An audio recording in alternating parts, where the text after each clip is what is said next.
Assalamualaikum warahmatullahi wabarakatuh.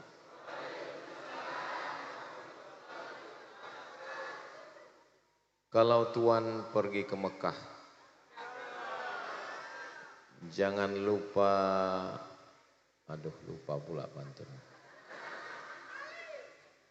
Kalau Tuan pergi ke Mekah, jangan lupa banyak bersolawat. Sudah lama tausiah, baru ini doa sambil pijat. Apa kabar Bapak Ibu semua, sehat? Alhamdulillahi Rabbil Alamin. Allahumma salli ala Sayyidina Muhammad wa ala ali Sayyidina Muhammad. Semoga kita semua mendapatkan syafaat Nabi Muhammad sallallahu alaihi wasallam. Amin ya Rabbal Alamin. Yang sama kita hormati Bapak Haji Sarwanto beserta seluruh keluarga besar Surya Jaya Perkasa. Hadir juga bersama kita Bapak General Manager PLN Wilayah Jawa Timur. Bapak-bapak, ibu-ibu, para asatiz, guru-guru, hadirin hadirat, muslimin muslimat, mukminin mukminat, solihin solihat yang belum kawin dan belum sunat. Semua yang hadir ini dimuliakan Allah Subhanahu wa taala. Amin ya rabbal alamin. Kata Nabi Muhammad sallallahu alaihi wasallam, "Ma min ayyamin al-'amalus salihu fihinna ahabbu ila Allah min hadhil ayyamil ashri." Amal yang paling disukai Allah, ibadah yang paling dicintai Allah adalah beramal 10 hari. Maksudnya 10 hari dari tanggal 1 sampai 10 Zulkarnain, Zulhijjah. Dan kebetulan 1 Zulhijjah itu tadi hari Senin. Berarti habis azan maghrib tadi, ini malam sudah masuk 2. Bisa kita ulang 1 Zulhijjah itu? Gak bisa. Nangis air mata darah ngulang gak bisa. Jangan bersedih, masih ada 9 hari lagi. Al-amalus salihu fihinna ahabbu ilallah min hadhil ayyamil ashri. Tidak ada amal yang paling disukai Allah melebihi 10 hari ini. Datang sahabat bertanya, walal jihadu fisabilillah? Bagaimana kalau dibandingkan 10 hari ini dengan jihad fisabilillah, jihad ke Palestina, perang? Kata Nabi, walal jihadu fisabilillah. Kalau dibandingkan amal 10 hari ini dengan amal jihad, lebih hebat amal 10 hari ini. Ada di antara Bapak Ibu yang pergi ke Palestina, Gaza, berhasil menembak Benyamin Netanyahu. Pulang lagi ke Surabaya, lebih hebat amal yang 10 hari ini. Illa kecuali rajulun kharaja binafsihi wa malihi. Kecuali kalau ada satu orang keluar rumah bawa harta, bawa nyawa, walam yarji' min dzalika bisyai', dan dia pergi bawa harta, bawa nyawa, hartanya habis, nyawanya melayang, mati, enggak pulang lagi. Itu baru bisa ngimbangin yang 10 hari ini. Tapi kalau cuma sekedar perang, pulang masih hidup, kalah dengan amal yang 10 hari ini. Mudah-mudahan amal yang 10 hari ini bisa kita isi insya Allah. Amin ya rabbal alamin. Udah, harinya sudah jelas. Senin, Selasa, Rabu, Kamis, Jumat, Sabtu, Ahad, Senin, Selasa, Rabu. 10 hari. Sekarang harinya sudah jelas, startnya dari tadi. Apa amal yang paling utama diisi ke 10 hari ini? Hadisnya diriwayatkan oleh Hafsah. Yang paling utama adalah dilaksanakan Nabi berpuasa. Makanya yang sudah berpuasa tadi, alhamdulillah. Ibu tadi puasa, alhamdulillah. Bapak puasa? Puasa. Saya enggak. Saya pagi tadi dari Kuala Lumpur, habis itu landing dijemput Pak Sarwanto, dibawa ke Unair, sidang S3 mahasiswa doktor, habis itu tablik akbar di Masjid Nuruz Zaman, habis itu makan gulai kambing, yummy, ketemu dengan Bapak Ibu semua. Jadi bagi yang tidak musafir, bagi yang tidak sakit, bagi yang sehat, bagus puasa. Kenapa saya jelaskan saya tidak puasa? Karena banyak jamaah yang menyangka saya puasa. Ustadz puasa ya, badannya kurus.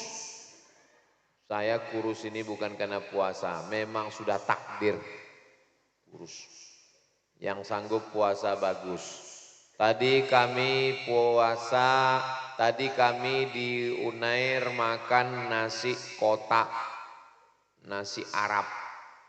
Saya makan, Bapak Prof satu lagi, Prof Nasih makan, ketua sidangnya enggak makan. Dahar Pak, puasa. Misalnya ibu lagi puasa, terus bertamu ke rumah orang, ditawari makan, puasanya puasa sunat, ibu batalkan atau lanjut puasa? Lanjut, bagus. Bapak lanjut atau batalkan? Batal, bagus juga. Loh, Ustadz ngomong gitu dalilnya apa? Dalilnya Nabi ngomong, faman syaa falyasum, siapa yang mau lanjut puasa silakan. Wa man syaa falyuftir, siapa yang mau buka puasa silakan.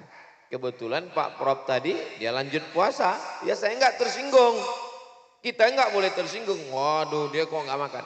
Jadi kalau udah ngaji, itulah pentingnya ngaji, enggak usah tersinggung. Kalau Ustadz Somad sendiri gimana? Misalnya sedang puasa, terus ada yang nawari makan, Ustadz batal atau enggak? Ya tergantung lauknya. Nah iwa asin ya eman-eman. Saya suka ikan asin. Jadi seandainya terjadi pada saya akan terus puasa. Jadi kalau saya bertemu di rumah bapak, kebetulan saya bertamu di rumah ibu, ibu sudah masak, saya terus puasa, ibu tersinggung sakit hati? Enggak. Jangan bilang, ini Ustadz Somad enggak menghormati kita. Tamu ke rumah saya gitu juga. Kalau saya tawarin, Bapak ayo minum. Saya puasa Pak Ustadz. Ya Alhamdulillah, gula saya enggak habis. Saya jelaskan ini supaya kita jangan nyalahkan orang. Oh so alim mau masuk surga. Bukan gitu. Yang mau puasa bagus. Nah ini puasa ini puasa hukumnya sunat. Makan nasi. Nasi itu isinya karbohidrat. 3 putih yang berbahaya. 3 putih. Yang pertama putih nasi. Yang kedua putih gandum. Yang ketiga putih gula. 3 yang putih ini berbahaya Pak. Yang pertama putih nasi, karbohidrat. Yang kedua putih gandum. Goreng pisang pakai gandum, goreng tahu tempe pakai gandum, bakwan pakai gandum. Putih nasi, putih gandum, putih gula. Gula diabetes. Ustadz Somad gak makan nasi putih, saya gak makan nasi putih. Terus nasi kuning, nasi uduk, nasi mandi, nasi padang, nasi biryani, podo. Jadi yang berpuasa itu sebetulnya badannya jadi sehat. Saya lulus CPNS, calon pegawai negeri sipil. Ustadz Somad besok ke rumah sakit ya. Acaranya apa? Medical check up. Dari ujung rambut sampai ujung kaki diperiksa, mau jadi pegawai PNS, ASN mesti sehat. Saya tersinggung. Masa orang sesehat ini dibilang sakit? Pergi ke rumah sakit besok pagi Ustadz, nanti tangannya dikasih jarum keluar darah, darahnya mau dicek di labor. Tolong paginya jangan minum teh manis, jangan sarapan. Kenapa? Karena darahnya mesti steril. Karena kalau Ustadz minum teh manis, makan lontong, masuk santan, kena garam, darahnya enggak steril lagi. Oh, baru saya paham. Ternyata orang yang puasa darahnya bersih. Apa yang membuat darah itu kental? 3. Yang pertama gula, yang kedua minyak, yang ketiga santan. Saya ketemu dengan bapak-bapak umurnya 80-an tahun di Riau. Bapak sehat Pak? Sehat Pak Ustadz. Rahasianya apa? Makannya apa? Saya makan sayur bening, enggak pakai santan. Masukkan air, masukkan daun ubi, masukkan bayam, masukkan gambas, sayur bening.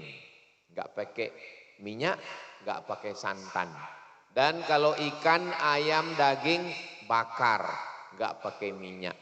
Makanan sehat. Jadi orang puasa itu sehat. Saya sudah banyak ketemu orang yang puasa sehat, enggak kelebihan karbohidrat, enggak kelebihan gula, enggak kelebihan minyak, enggak kelebihan santan. Ini kalau dilihat dari wajah Bapak Ibu, ini kelihatannya wajahnya wajah-wajah yang sehat dan enggak punya masalah. Serta enggak punya utang. Mudah-mudahan yang ada utang, utangnya lunas. Wakeh ya.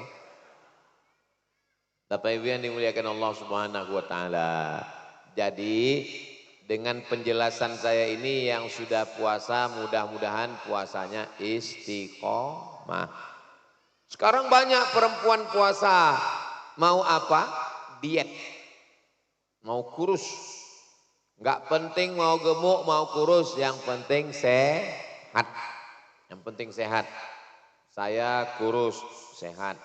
Ibu, bapak agak gemuk, yang penting sehat.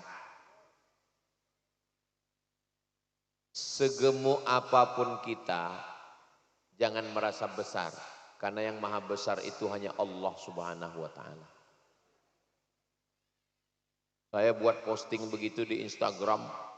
Yang nonton 3 juta orang. Senang sekali mereka. Kenapa? Gagal diet tetap bahagia. Jadi dalam Islam itu makan supaya badan sehat beribadah. Udah, sekarang puasa sudah. Sanggup puasa dari hari Senin, Selasa, Rabu, Kamis, Jumat, Sabtu, Ahad, Senin, Selasa. Bagus. Yang enggak sanggup puasa, amal yang kedua. Amal yang kedua adalah memperbanyak sholat sunnah. Bangun pagi sebelum subuh, sholat sunat wudu, usolli sunnatal wudu, rakaataini lillahi ta'ala. Habis sholat sunat wudu, sholat sunat taubat, usolli sunnatat taubat, rakaataini lillahi ta'ala. Habis sholat sunat taubat, sholat sunat tahajud. Habis sholat sunat tahajud, sholat sunat hajat. Hajat anak sekolah, hajat jodoh, hajat rezeki, hajat, semua hajat-hajat. Usolli sunnatal hajat. Ditutup dengan sholat sunat witir. 3 rakaat. Usolli sunnatal witri, salasa rakaatin lillahi ta'ala. Habis itu nunggu azan subuh. Selesai azan subuh, sholat sunat qobliyah subuh 2 rakaat. Rakaat pertama, qul ya ayyuhal kafirun. Rakaat kedua, qul huwallahu ahad. Habis itu nunggu iqamat, sholat subuh berjamaah.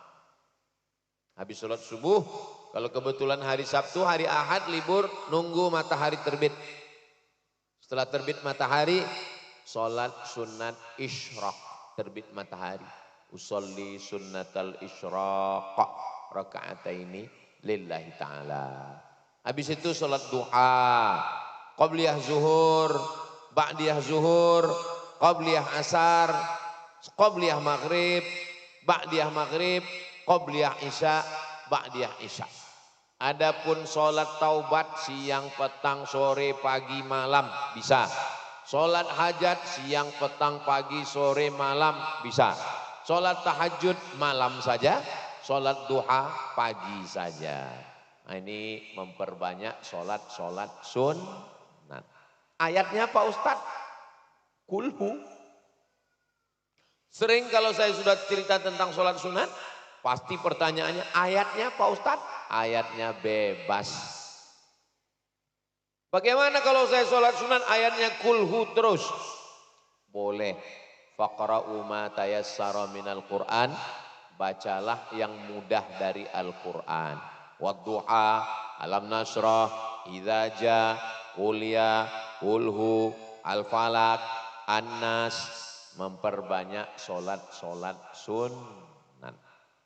Setelah memperbanyak sholat sunat, pertama puasa, sholat sunat. 3, saya kalau sholat sunat gak sanggup Pak Ustadz, kaki saya sakit, tulang. Tapi kalau main bola sehat. Yang ketiga amalnya adalah membaca Al-Quran. Iqra'ul Quran, bacalah Al-Quran. Saya nggak bisa baca Al-Quran semuanya. Yasin. Inna likulli syai'in qalban. Segala sesuatu punya hati. Wa qalbul Quran Yasin. Hatinya Al-Quran adalah Yasin. Wal Qur'anil Hakim. Innaka laminal mursalin. Ala siratim mustaqim. Tanzilal azizir rahim. Innama amruhu idza arada syai'an an yaqula lahu kun fayakun.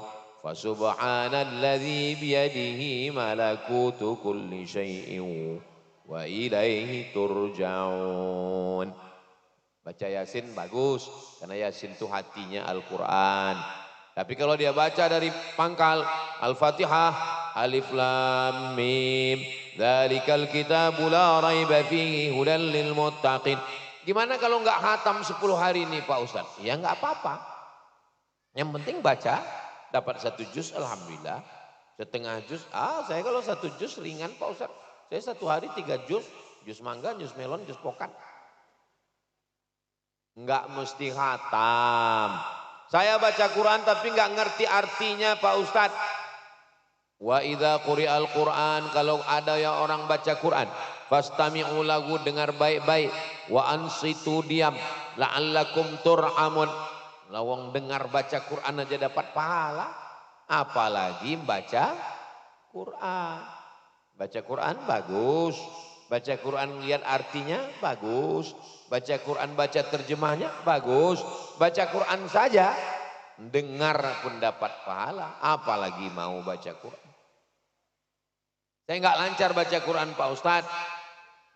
Al-mahiru bil Quran, orang yang mahir, hafal, qori, kiai, ma'as safaratil kiramil bararah. Nanti di akhirat dia dibangkitkan dengan para malaikat. Itu qori-qori, ahli-ahli Al-Quran, hafiz-hafizah. Walladzi yaqra'ul Quran, orang yang membaca Quran wa huwa alaihi syaq, berat dia baca Quran. Wa yatata'ta, terbata-bata baca Quran. Lahu ajrani, dapat 2 pahala. Pertama pahala baca Quran, yang kedua pahala kerja keras karena dia bersungguh-sungguh. Membacanya susah dia. Inna a'tayna anzalna. Inna, payah dia baca Quran. Lahu ajrani, dapat 2 pahala.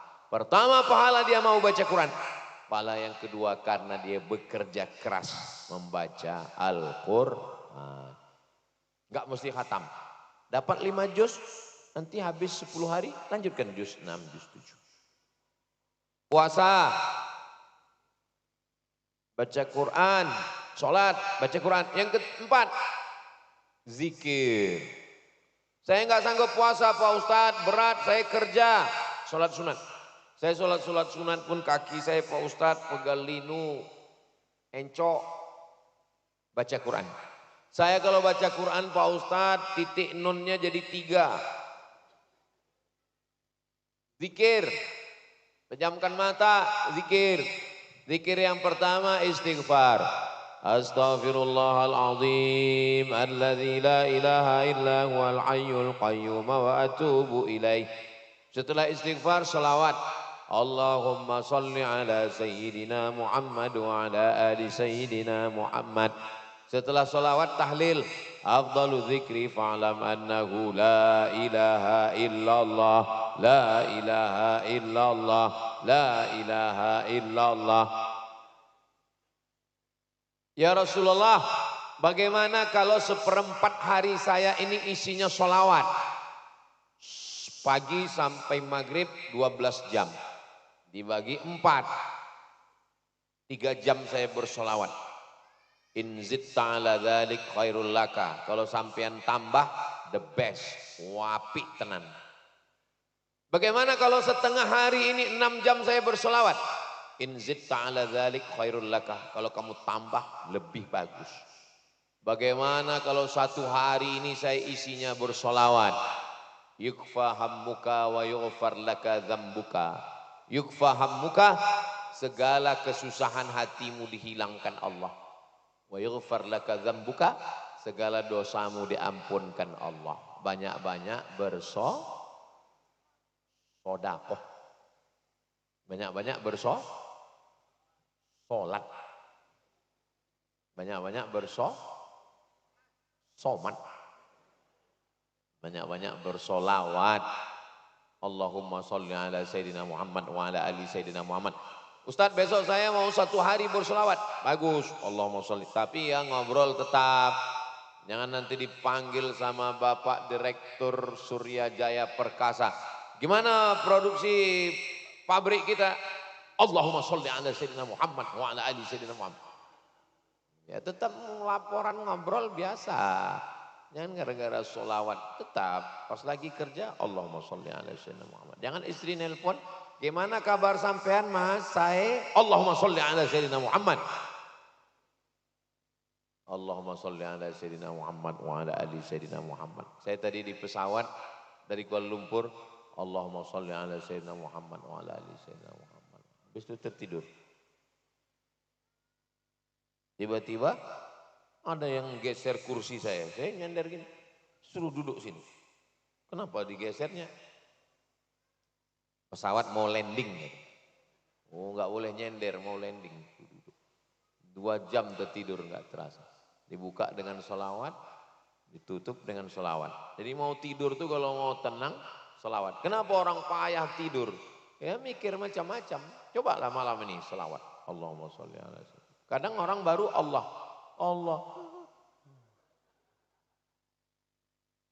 Pikiran ini kemana-mana, banyak pikiran.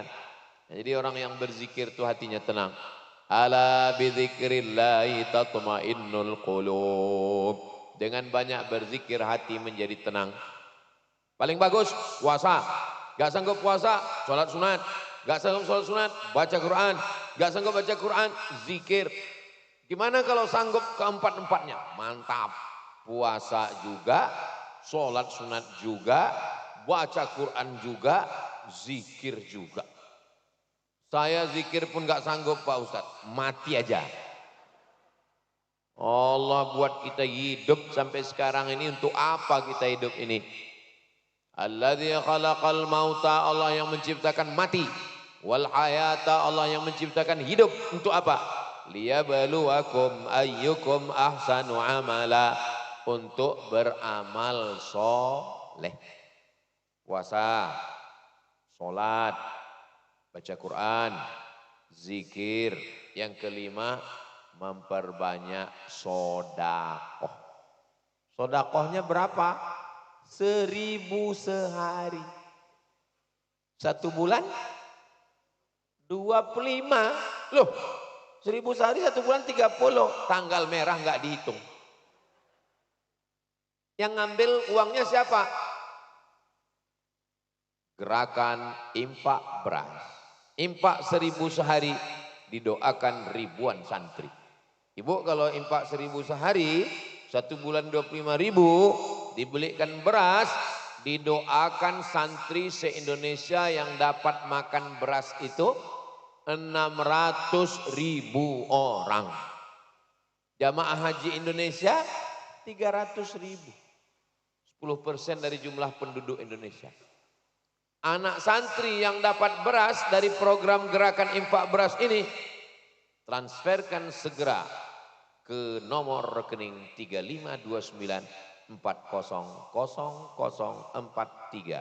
Ingat, malaikat maut sudah dekat. Transfer. Hubungi nomor kontak berikut. Kapal Monzalan. Ini. Jadi Bapak Ibu yang dimuliakan Allah Subhanahu wa taala, ini 5 amal. Siapapun yang ceramah enggak keluar dari 5 amal ini. Yang pertama puasa, yang kedua sholat, yang ketiga baca Quran, yang keempat zikir, yang kelima sedekah. Saya bisa 5-5-nya, alhamdulillah. Saya baru bisa 3, tambah 2 lagi. Saya baru 1, tambah 2. Saya enggak 1 pun, insya Allah. Saya enggak mau, innalillah. Enggak ada kata tidak. Tadi bawaannya lemah, lesu, letoy, loyo. Saya tadi lemah, karena dari pagi. Tapi begitu dipijat sama Bapak GM PLN, menyala langsung. Berapa watt ini voltase? Sebelah kiri PLN, sebelah kanan Surya Jaya Perkasa. Nah, jadi dengan bersama ini kita jadi semangat jadinya. Nah, ini amalnya dari tanggal 1 Senin, Selasa, Rabu, Kamis, Jumat, Sabtu, Ahad, Senin, Selasa. Lalu kemudian nanti hari terakhir tanggal 10 hari Rabu. Tanggal 27 Mei. Tanggal 27 itu amalnya khusus. Ma'amila adamiyun. Tidak ada amal anak cucu Adam. Oh, saya bukan anak cucu Adam Pak Ustadz. Saya anak cucu mbah saya. Jenenge sapa? Adam. Tidak ada amal anak cucu Adam. Yang paling bagus pada tanggal 10 itu, amal yang paling bagus adalah min iraqatid dam. Amal yang paling bagus tanggal 10 adalah menyembelih hewan pagi sholat.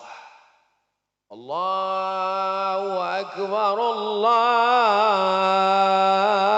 Akbar, Allahu Akbar. Habis mulai sholat Idul Adha, pulang ambil golok ibu yang selama ini nakut-nakuti suami, potongkan ke hewan kurban. Paling afdal nyembelih sendiri. Ini hewan kurban, kepalanya ngadap ke arah kiblat, kepalanya sebelah kiri, kakinya sebelah kanan, ngadap ke kiblat. Bismillahi wallahu akbar. Putus urat nafas sama urat makan. Jangan urat makannya putus, nafasnya enggak putus. Begitu talinya dibuka, sapinya berdiri. Dipanggil Ustadz suruh baca ruqyah. Sapinya katanya kerasukan. Bukan kerasukan, belum dipotong. Maka cari potong kursus menyembelih hewan kurban. Ustadz pernah motong ayam. Saya seumur hidup enggak pernah motong ayam. Saya ini ceramah memang lantang, tapi hati saya lembut. Saya ini orangnya enggak sampai hati menyakiti ayam. Tapi kalau sudah dimasak, habis. Itu kami nonton di YouTube ada Ustadz motong sapi terpaksa.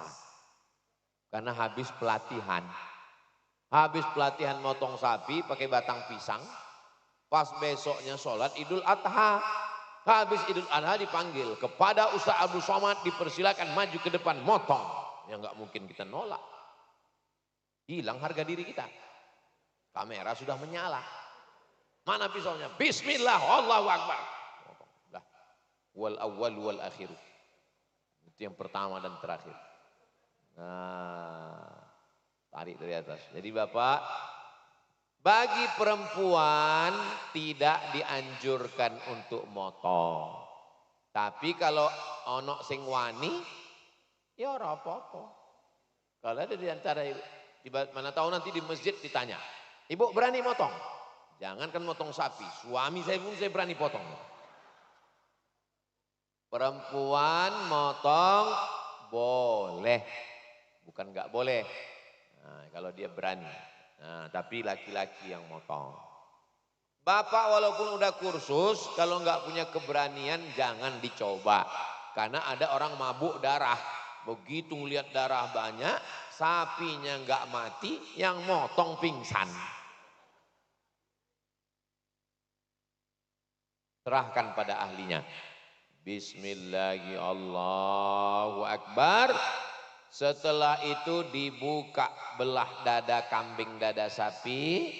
Ambil hatinya, cuci bersih, kasih asam garam, bakar, makan. Itulah makanan pertama tanggal 10. Dari habis subuh tadi nggak ada makan mie ayam, tongseng, tom yam, nggak ada. Tanggal 10 habis sholat subuh nggak makan, nggak minum teh, nggak ngerokok sampai sholat Idul Adha. Pulang dari sholat motong, ambil hatinya. Itu yang paling afdal. Terus kalau saya pagi itu minum teh, mubah, boleh. Ini kalau cerita mau ikut sunnah Nabi Muhammad sallallahu alaihi wasallam. Setelah dibersihkan, dibuang kulit, dilepas kulitnya, dagingnya dibagi 3, sepertiga, sepertiga. Sepertiga untuk yang berkurban. Sepertiga untuk jiran, tetangga, keluarga. Sepertiga untuk fakir miskin. Jadi sebetulnya pekurban itu dapat, tapi di tempat saya yang berkurban dapat 2 kupon. Bapak ikut kurban? Ya, dapat 2 kupon. 1 kupon sebagai pekurban, 1 kupon sebagai anggota masyarakat. Tahun lalu kami di sekitar lingkungan Ma'had Pesantren Az-Zahra bagi 2.000 kupon. Yang paling bagus, nggak usah ambil dagingnya sama sekali. Bapak mau kupon, saya nggak mau kupon. Terus dagingnya aja. Bodoh. Yang paling bagus itu wa at'imul ba'isal faqir. Sapi, kambing, bagi semua ke fakir miskin. Bagus, the best, mantap, wapi, tenan. Itu yang paling bagus. Tapi kalau mau ngambil, boleh. 1 kupon tergantung musyawarah. Yang nggak boleh, lebih dari 1/3. Kalau ada orang datang bawa kambing ke masjid. Assalamualaikum Bapak Panitia. Ya, ini kambing saya, ini sapi saya. Tolong habis motong antarkan ke rumah, kepalanya, badannya, kakinya, pahanya, dadanya. Lebih 1/3. Bilang sama dia, kau potong sendiri, kau makan sendiri, kau mati sendiri. Kurban ini bukan untuk kita. Kurban ini untuk Allah. Makanya bunyinya waktu nyembelih, Allahumma minka. Ini dari engkau, walaka. Dan untuk engkau. Lalu kemudian saya berkurban 1 ekor sapi 7 orang. Saya, Ustazah Fatimah, Hazik, Sami, Sadim 5. Mbah saya, ayah ibu saya dengan nenek saya. Jadi kami 7. 2 sudah meninggal, yang 5 masih hidup. Berkurban untuk orang meninggal dunia hukumnya mubah, boleh. Berkurban untuk yang hidup, untuk anak saya, untuk istri saya juga boleh. Saya sanggupnya 1 kambing Pak Ustadz, bagus. Saya sanggupnya 1 sapi 7 orang, bagus. Saya maunya 1 sapi sendirian, bagus. Nabi pernah motong 63 ekor sapi sendirian.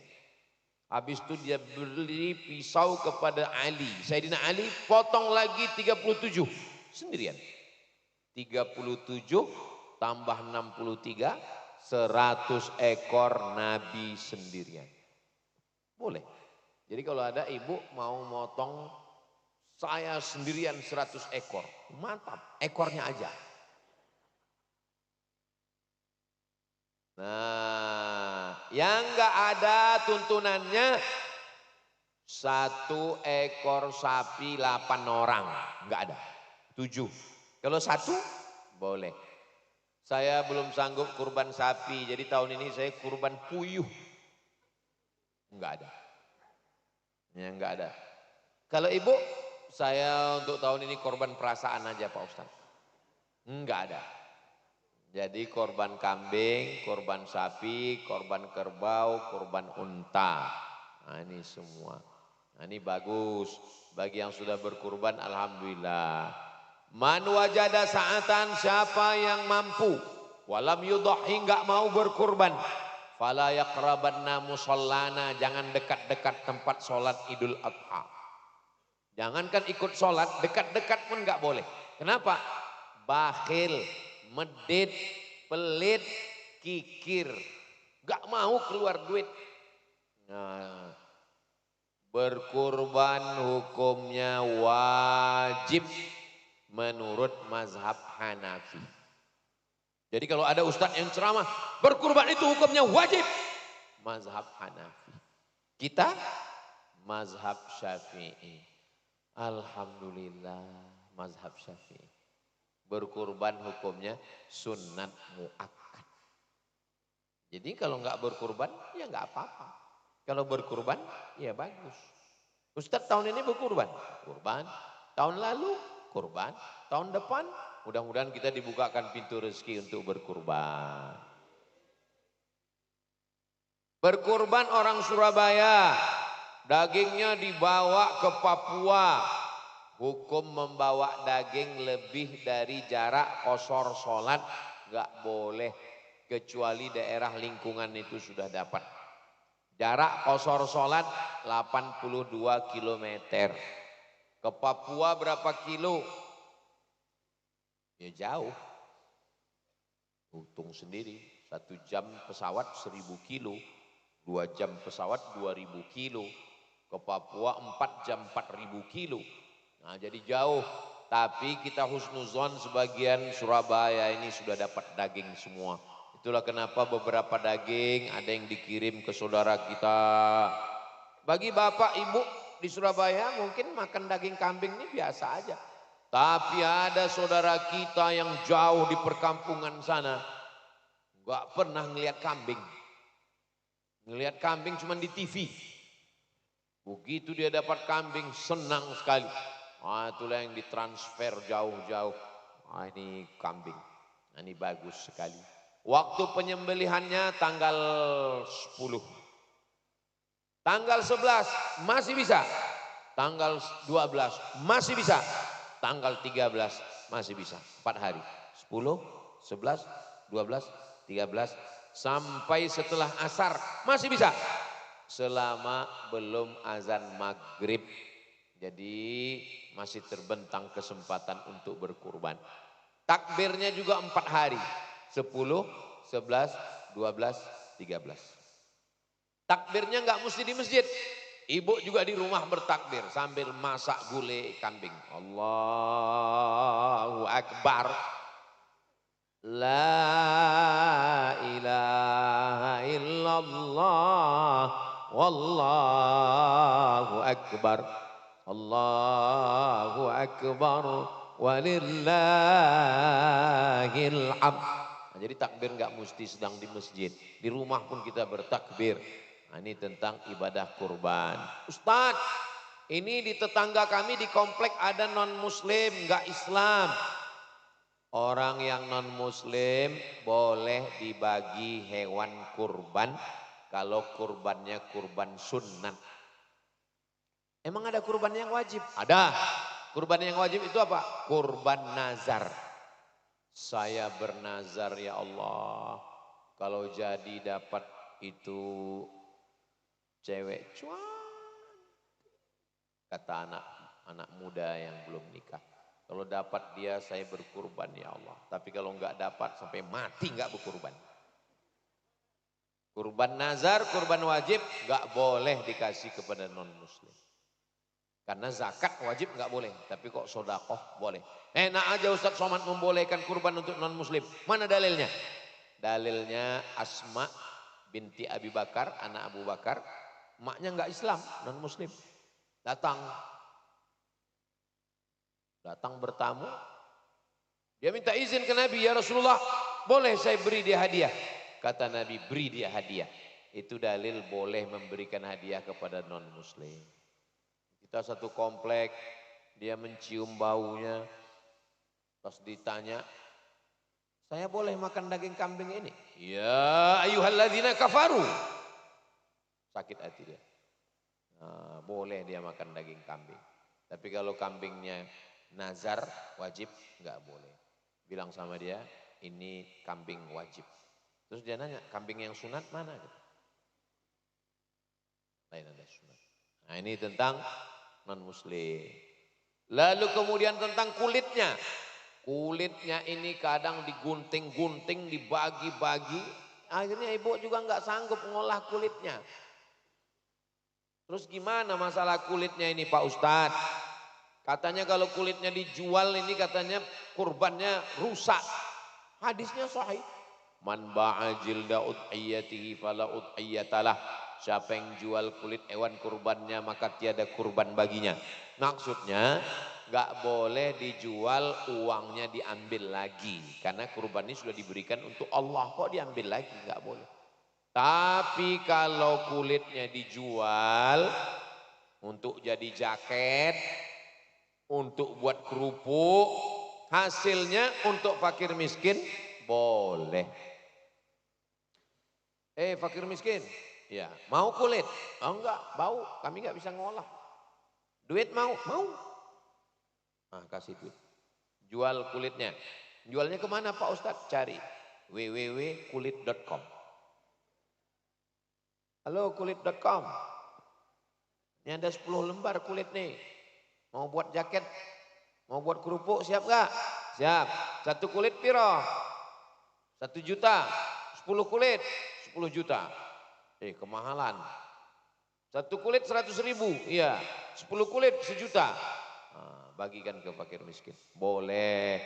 Daripada digunting jadi sampah. Mubazir. Nah, ini tentang kulit. Setelah kambing dipotong, sapi dipotong,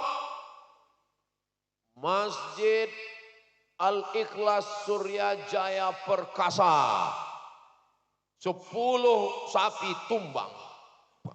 Datang ibu-ibu ngambil daging sapi. Ambil 5 kilo, ambil 5 kilo, cincang potong, masak tongseng, dimakan. Yummy. Itu yang dimakan itu sapi nesopo. Gak jelas pemiliknya. Haram memakan daging yang belum jelas pemiliknya. Jadi solusinya gimana Pak Ustadz biar halal? Solusinya gini, begitu setelah dipotong, tumbang, panggil pemilik sapi nomor 1. Bapak Insinyur Pulan, Bapak Haji Pulan, 7 orang. Pak Haji, ya, ini Bapak pemilik nomor 1, ya. Kami minta 5 kilo jatah Bapak ya, kami mau masak gulai. Ambillah. Kalau ada yang satu agak ngotot, enggak mau, nah, ambil golok. Minta ya Pak ya? Minta Pak?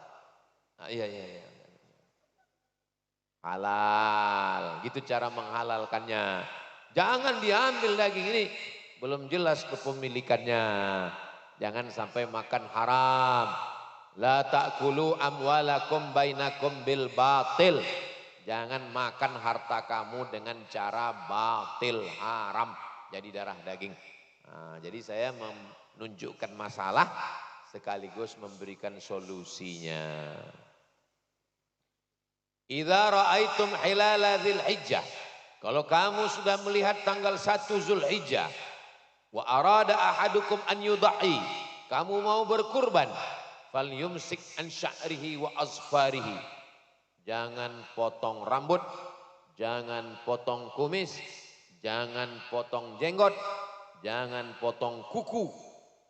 Dari tanggal 1, 2, 3, 4, 5, 6, 7, 8, 9, 10. Tadi pas lagi di jalan ada yang ngirim video. Ustaz, ini katanya siapa yang berkurban dari tanggal 1 sampai tanggal 10 pagi gak boleh potong kumis, gak boleh cukur bulu, gak boleh potong kuku. Makanya kalau ceramah itu jangan sampaikan satu mazhab saja. Yang mengatakan gak boleh potong kumis, gak boleh potong jenggot, gak boleh potong kuku, mazhab Hambali. Mazhab apa Pak? Hambali. Ingat itu. Jadi kalau ada yang ceramah, gak boleh potong kuku. Mazhab Hambali. Mazhab Syafi'i boleh. Mazhab Hanafi boleh. Mazhab Maliki boleh. Makanya kalau ceramah itu jangan sampaikan satu mazhab. Akhirnya yang repot saya. Dia nanya ke saya terus, ini gimana Pak Ustadz? Maka saya bilang, menurut mazhab Hambali, sedangkan menurut mazhab Hanafi, Maliki, Syafi'i boleh. Yang mau potong kumis, yang mau potong jenggot, yang mau. Kalau motong kumis teman Pak Ustadz, itu lain lagi pembahasannya. Ini tentang masalah ikhtilaf seputar hewan kurban. Itu kambing, sapi, lembunya jantan atau betina? Sapi, lembu, kambing, jantan lebih afdol. Alasannya loro. Satu, karena kalau betina dipotong, dia nggak bisa punya anak. Sedangkan Islam ini nyuruh kita berternak. Akikah, kambing. Walimah, kambing. Nikah, kambing. Mati, kambing. Kalau dipotong yang betina, nggak punya anak. Maka afdal potong yang jantan. Kenapa kambing jantan, sapi jantan, lembu jantan, kerbau jantan lebih afdal? Pertama, karena yang betina untuk ternak. Yang kedua, karena daging kambing yang jantan lebih enak. Begitu kata dalam kitab fikih. Nah, tapi kalau ada kambing betina, sapi betina, lembu betina, kerbau betina, onta betina, boleh. Bukan berarti enggak boleh. Mohon maaf, yang disembelih sapi betina. Begitu disembelih, pas dibuka perutnya, mohon maaf, ada janinnya di dalam. Apakah anaknya itu mesti disembelih juga? Enggak, karena sembelihan ibunya sudah tercakup sembelihan anaknya. Tapi kalau saya pribadi enggak sanggup lah, kasihan. Makanya kalau kita beli sapi, kambing, periksakan dulu ke dokter kandungan. Dokter hewan. Dokter hewan. Dulu dosen saya waktu kuliah cerita. Ada orang hamil, dibawa suaminya, kata istrinya mau cepat mas, ini udah nggak tahan, sudah mau melahirkan. Akhirnya suaminya lihat ada tulisan dokter nih, mampir. Assalamualaikum Pak Dokter, cepat ini mau melahir. Buka pintu, kata dokternya, mohon maaf, ana dokter hewan. Dokter hewan. Mana yang lebih hebat, dokter hewan atau dokter manusia? Kalau dokter manusia dia nanya dulu, gimana gejalanya Pak? Gimana perasaannya? Kalau dokter hewan nggak ada nanya. Itu maka dokter hewan itu lebih hebat. Dia bisa memahami. Kata dokter hewan. Bapak Ibu yang dimuliakan Allah Subhanahu wa taala. Jadi saya mulai tausiah jam 7:30. Sekarang sudah jam 8:30 Jadi saya di mana-mana ceramah itu 1 jam. Kecuali di Masjid Al-Ikhlas Suryajaya Perkasa. Di sini saya ceramah 1 jam 3 menit. Terkait tentang masalah kurban. Ada yang mau ditanyakan, yang masih mengganjal di pikiran, jangan kemana-mana, kita lanjutkan setelah yang satu ini.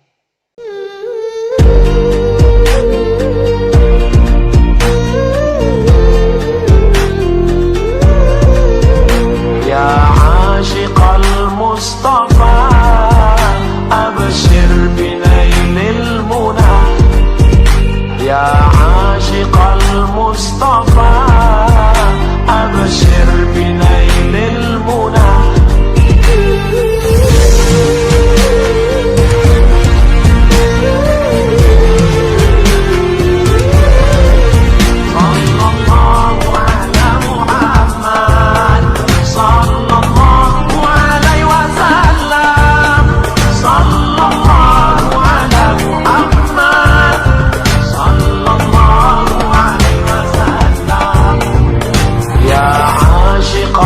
Mustafa, abshir